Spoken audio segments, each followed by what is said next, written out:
दो पैसे कमाने के लिए प्रदेश क्या गए कि 7 जन्मों तक साथ निभाने की कस्में खाने वाली पत्नी बेवफा हो गई। वो पति को भूलकर अपनी प्रेमी के साथ पार्क घूमने लगी और चाट एवं जलेबी की दुकानों पर गुपचुप मिलने लगी। इस बीच दूसरे प्रदेश से वापस लौटे पति ने पत्नी की इस हरकत का विरोध किया तो उसकी जमकर पिटाई कर दी। पति पत्नी और प्रेमी के त्रिकोण की फिल्मी स्क्रिप्ट वाली खबर बिहार के नवादा से है, जहां अपने ही दोस्त के साथ झूले पर पत्नी को देखकर परदेसी पति भड़क गया और पत्नी पर बेवफाई का आरोप लगाने लगा, जिससे भड़की पत्नी ने अपने पति की जमकर पिटाई कर दी। जख्मी पति को गंभीर हालत में अस्पताल में भर्ती कराया गया। अस्पताल में भर्ती जख्मी पति टिंकू कुमार ने कहा कि हमारी शादी 2014 में हुई थी।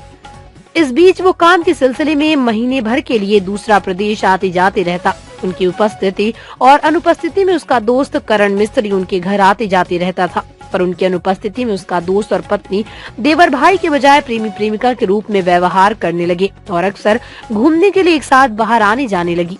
इस बीच उसने अपनी पत्नी को अपने दोस्त के साथ एक पार्क में एकांत में झूला झूलते हुए देखा, जिसका उसने विरोध किया तो पत्नी ने उसकी पिटाई कर दी। अब उसे समझ में नहीं आ रहा कि वो शिकायत करे तो किसकी करे, क्योंकि जिसने उसके साथ 7 जन्मों तक साथ निभाने का वादा किया था वही बेवफा हो गई और जिस दोस्त को घर परिवार को देखरेख करने को कहा था उसी ने दगा दे दिया। इसके बावजूद उसने खुद की जान की सुरक्षा के लिए पुलिस को आवेदन दिया ताकि फिर से उसके साथ मारपीट की घटना न हो। मैं इस घटना को लेकर इलाके में तरह तरह की चर्चा हो रही है। कोई बेवफा पत्नी को कोस रहा तो कोई बदले जमाने को।